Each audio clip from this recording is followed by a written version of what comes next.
नमस्कार। आज हम बात करने वाले हैं फंडामेंटल्स ऑफ एग्रोनॉमी से रिलेटेड। आपका टॉपिक है सॉइल मॉइस्चर कांस्टेंट्स को लेकर। तो ये एक बहुत ही इंपॉर्टेंट टॉपिक है, तो इसको लेकर आज हम लोग डिस्कस करने वाले हैं।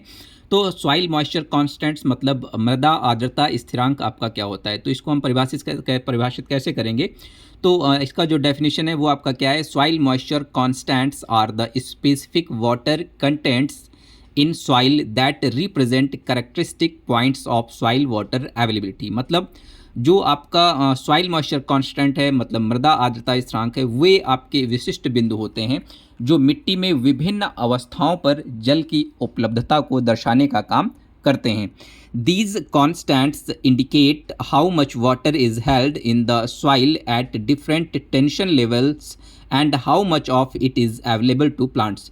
मतलब जो सॉइल मॉइस्चर कांस्टेंट्स है वो आपका क्या दर्शाता है, वो आपका ये दर्शाता है कि मिट्टी में कितना पानी पौधों के लिए उपलब्ध है और कितना पानी अनुपलब्ध है। तो आपका जो सॉइल मॉइस्चर कांस्टेंट है वो क्या दिखाता है कि आपका सॉइल में कितना आपका पानी उपलब्ध है, कितना अनुपलब्ध है, ये बताने का काम करता है। इसके बाद हम नेक्स्ट आते हैं आपका इम्पॉर्टेंट सॉइल मॉइस्चर कांस्टेंट्स, मतलब आपके प्रमुख मृदा आर्द्रता स्थिरांक आपके कौन कौन से हैं। तो सबसे पहला जो आपका मृदा आर्द्रता स्थिरांक है वो आपका है सैचुरेशन कैपेसिटी। तो सैचुरेशन कैपेसिटी को हम मैक्सिमम वाटर होल्डिंग कैपेसिटी भी बोलते हैं। तो इसका जो डेफिनेशन है, the amount of water held in soil when all pores are completely filled with water. मतलब सैचुरेशन कैपेसिटी आप किसको बोलेंगे, मतलब ये वह स्थिति है जब मिट्टी के सभी छिद्र, वो आपके छिद्र मैक्रोपोर हों या माइक्रोपोर हों। मैक्रोपोर मतलब बड़े जो भी आपके पोर होते हैं, छिद्र होते हैं, और जो माइक्रोपोर होता है वो आपके छोटे छिद्र हैं, पानी से पूरी तरह भर जाते हैं। तो ये आपकी जो कंडीशन कहलाती है, ये आपका क्या कहलाता है, सैचुरेशन कैपेसिटी। तो इसके लिए आपकी क्या कंडीशंस होनी चाहिए, तो कंडीशंस जो आपकी हैं, occurs just after heavy rainfall और irrigation when gravitational water is present. मतलब तेज वर्षा या सिंचाई के तुरंत बाद जो आपकी ये है saturation capacity, maximum water holding capacity आती है। तो वाटर अवेलेबिलिटी टू प्लांट्स, तो वाटर अवेलेबिलिटी ऑफ प्लांट्स की अगर हम बात करें तो जो सैचुरेशन कैपेसिटी होती है, इस टाइम आपका जो वाटर होता है वो not available as it quickly drains away due to gravity. तो जो वाटर अवेलेबिलिटी टू प्लांट होता है तो ये प्लांट के लिए अवेलेबल नहीं होता है, it is quickly drains away due to gravity. तो ये ग्रेविटी के थ्रू क्या होता है, ये ड्रेन आउट हो जाता है आपका बहुत ही तेज़ी से, तो ये प्लांट्स के लिए अवेलेबल नहीं होता है। इसके लिए ये आपका अनुपलब्ध जल है, तो क्या होता है, या पानी शीघ्र ही गुरुत्वाकर्षण द्वारा नीचे चला जाता है। तो ये अगर डाउनवर्ड मूवमेंट करके नीचे चला गया तो ये आपके प्लांट्स को अवेलेबल नहीं होता है। तो जो आपका ये वाटर होता है, ये सॉइल वाटर टेंशन, कितने वाटर टेंशन पे आपका ये पाया जाता है, तो अगर उसकी हम बात करें तो लगभग 0 बार जो आपका तनाव होता है, जो जल तनाव होता है, जो पृष्ठ तनाव होता है, अगर उसकी हम बात करें तो 0 बार्स पे ये आपकी कंडीशन आती है। इसके बाद अगर हम नेक्स्ट बात करें फील्ड कैपेसिटी की, मतलब क्षेत्र क्षमता की, फील्ड कैपेसिटी की अगर हम बात करें तो इसका जो डेफिनेशन है वो आपका क्या है, the water content retained in soil after excess gravitational water has drained away and downward movement becomes negligible. तो ये जो आपका फील्ड कैपेसिटी आती है, यह वह मात्रा है जब अतिरिक्त गुरुत्वीय जल निकल चुका होता है और मिट्टी में केवल उपयोगी जल बचता है, उपयोगी जल शेष रह जाता है। तो इस कंडीशन को हम लोग क्या बोलते हैं, फील्ड कैपेसिटी। ये आपकी कंडीशन कब आती है, किस टाइम आती है, usually attend 2 to 3 days after irrigation और रेन। तो ये जो आपकी कंडीशन आती है, ये सामान्यतः वर्षा या सिंचाई के 2 से 3 दिन के बाद ये जो आपकी आता है फील्ड कैपेसिटी कंडीशन आती है। तो इसका जो इम्पोर्टेंस है, इसका इम्पोर्टेंस क्या है, ideal condition for plant growth. तो पौधों की जो वृद्धि होती है, आदर्श जो वृद्धि होती है, तो ये सबसे अच्छी कंडीशन है आपका फील्ड कैपेसिटी, ये सबसे आदर्श स्थिति है प्लांट की ग्रोथ और डेवलपमेंट के लिए।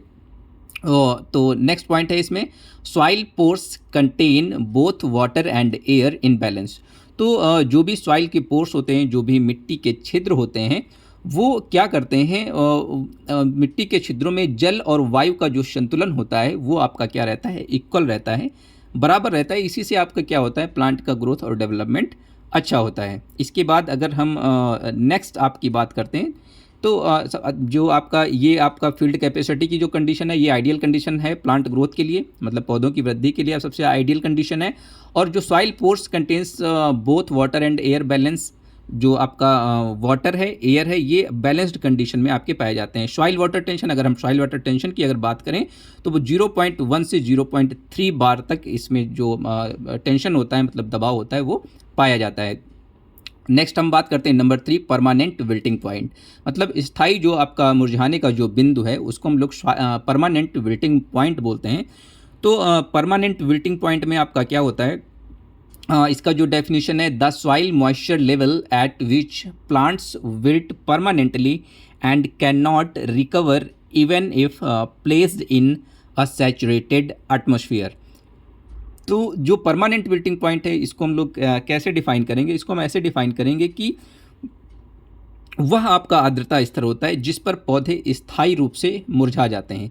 मतलब कहीं ना कहीं जो आपके प्लांट्स होते हैं वो स्थायी रूप से, मतलब परमानेंटली विल्टेड कंडीशन में आ जाते हैं और नमी देने पर भी नहीं सुधरते हैं। परमानेंट विल्टिंग पॉइंट पे जब आपका प्लांट आ जाता है उसके बाद भी अगर आप प्लांट को इरिगेट करते हैं या प्लांट को वाटर अवेलेबल कराते हैं, प्लांट के सिस्टम में प्लांट को देते हैं, तो वो क्या होता है उसके बाद भी वो आपका सुधरने का काम नहीं करता है, मतलब पहले की कंडीशन में या नॉर्मल कंडीशन में नहीं आता है।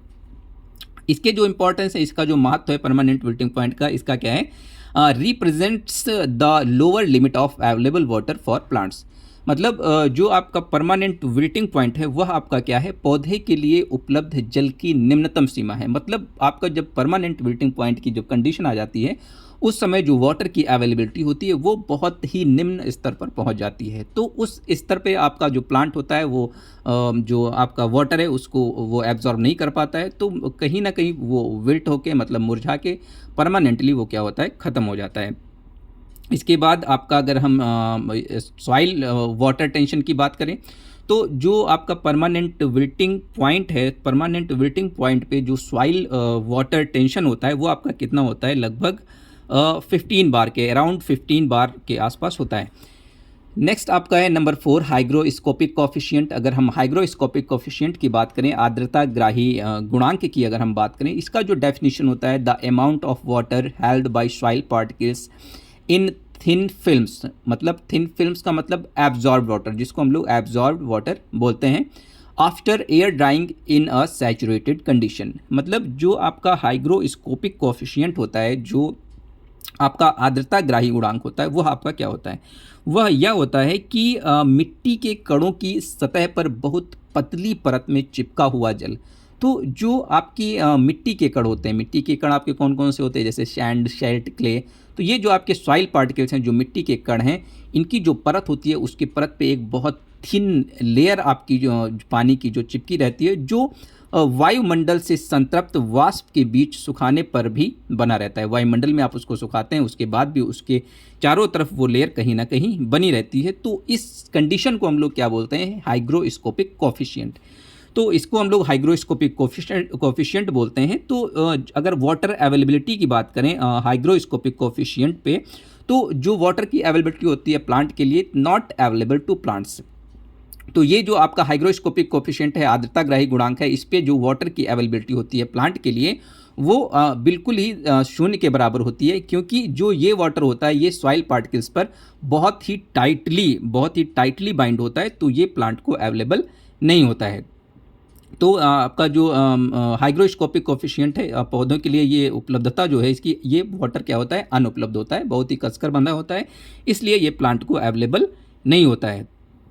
तो अगर हम पृष्ठ तनाव की बात करें तो लगभग -31 बार या इससे अधिक का जो इसका पृष्ठ तनाव होता है, जो सॉइल वाटर टेंशन होता है, तो -31 बार या इससे अधिक भी इसका हाइग्रोस्कोपिक कोफिशिएंट हो सकता है। नेक्स्ट अगर हम बात करें अवेलेबल वाटर कैपेसिटी की, उपलब्ध जल क्षमता की अगर हम बात करें, तो इसका जो आपका डेफिनेशन है, उसका डेफिनेशन क्या है, the amount of soil water available for plant use between field capacity and permanent wilting point. तो अगर अवेलेबल वाटर की हम बात करें, अवेलेबल वाटर कैपेसिटी या अवेलेबल वाटर की अगर हम बात करें, तो अवेलेबल वाटर आपका क्या होता है, the amount of soil water available for plant use between field capacity and permanent wilting point. मतलब मिट्टी में पौधों के लिए उपलब्ध जल की मात्रा वह है जो फील्ड कैपेसिटी और परमानेंट विल्टिंग पॉइंट के बीच में होती है। तो अगर हम बात करें तो कहीं ना कहीं जो डिफ्रेंशिएशन होता है फील्ड कैपेसिटी और परमानेंट विल्टिंग पॉइंट का, तो उसको हम लोग क्या बोलते हैं, अवेलेबल वाटर फॉर प्लांट। तो अवेलेबल वाटर हम किसको बोलेंगे, difference between field capacity and permanent wilting point. तो इसका जो फार्मूला है, इसकी अगर हम फार्मूला की बात करें तो जो अवेलेबल वाटर कैपेसिटी है, available water capacity is equal to field capacity minus permanent wilting point. तो field capacity and differentiation between field capacity and permanent wilting point is known as available water capacity. तो available water किसको बोलेंगे, field capacity minus permanent wilting point. तो ये आपका क्या आ गया, available water capacity. ठीक है, तो अगर हम अवेलेबल वाटर कैपेसिटी की अगर हम इंपॉर्टेंस की बात करें तो इसकी इंपॉर्टेंस क्या होती है, इसका महत्व क्या होता है अवेलेबल वाटर कैपेसिटी का, या अवेलेबल वाटर का क्या इंपॉर्टेंस है। तो अवेलेबल वाटर क्या करता है, determines crop growth and irrigation requirement. तो जो आपका इंपॉर्टेंस है आपका अवेलेबल वाटर का, ये क्या करता है, फसलों की वृद्धि और सिंचाई प्रबंधन के लिए सबसे ज़्यादा ज़रूरी है। तो जो आपका फसलों की जो वृद्धि होती है, जो ग्रोथ होता है, उसका जो इरिगेशन का रिक्वायरमेंट है, वो सारा का सारा किससे पूरा किया जाता है, अवेलेबल वाटर से। नेक्स्ट अगर हम कंक्लूजन की बात करें तो आपका जो कंक्लूजन है, कंक्लूजन क्या है, soil moisture constants are crucial for irrigation management, crop planning and water use efficiency. मतलब जो मृदा आर्द्रता स्थिरांक है वह सिंचाई, जल प्रबंध सिंचाई प्रबंधन, फसल नियोजन और जल उपयोग क्षमता को समझने के लिए अत्यंत महत्वपूर्ण है। Among them, field capacity and permanent wilting point are most important for defining plant available water। मतलब इनमें से फील्ड कैपेसिटी और परमानेंट विल्टिंग पॉइंट सबसे अहम है, क्योंकि इन्हीं से पौधों के लिए उपलब्ध जल का निर्धारण होता है।